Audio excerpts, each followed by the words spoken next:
नमस्कार, आप देख रहे हैं इंडिया हेडलाइनर और आपके साथ मैं हूं बिंदिया। दिल्ली के घाटों पर उमड़ेगी पूर्वांचल आस्था का सैलाब। महापर्व छठ मतलब छठी मैया। महापर्व छठ के लिए पूरा बिहार समेत यूपी के कुछ क्षेत्रों में जहां छठ मनाने की परंपरा है, वहां के लोग सीधे अपने गांव परिजनों के पास चले जाते हैं। बचते हैं वे लोग जो पूरी तरह से यहीं बस गए हैं। ऐसे लोगों की संख्या भी दिल्ली में कम नहीं है। दिल्ली में इन दिनों छठ महापर्व की तैयारी जोरों शोरों से चल रही है।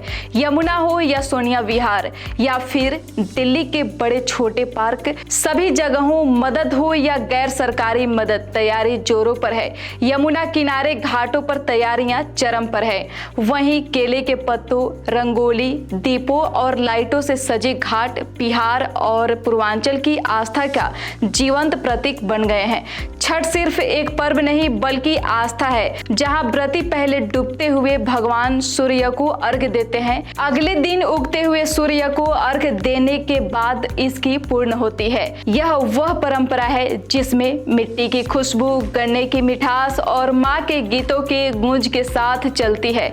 दिल्ली में बसे लाखों परिवार जब यमुना तट सूर्य को अर्घ्य देते हैं तो उन्हें लगता है जैसे वे अपने गांव की गंगा या कोसी किनारे खड़े हैं। यह दृश्य न सिर्फ दिल्ली को रोशन करता है बल्कि बिहार की सांस्कृतिक विरासत को भी जीवंत कर देता है। छठ केवल पूजा नहीं बल्कि आस्था, सांस्कृतिक और संगीत का संगम है। जब शारदा सिन्हा की मधुर आवाज में ये पंक्तियां गूंजती हैं, कोने खेते जनमल धान सुधान हो, कोने खेते डटहर फान ए माई, कोने कोखी लिहल जन्म रे सूरज देव, तो यमुना का किनारा भी बिहार के गांव की मिट्टी की खुशबू से भर जाता है। यह गीत सिर्फ एक स्वर नहीं बल्कि हर माँ की प्रार्थना है जो सूर्य देव से अपने परिवार की सुख शांति की कामना करती है।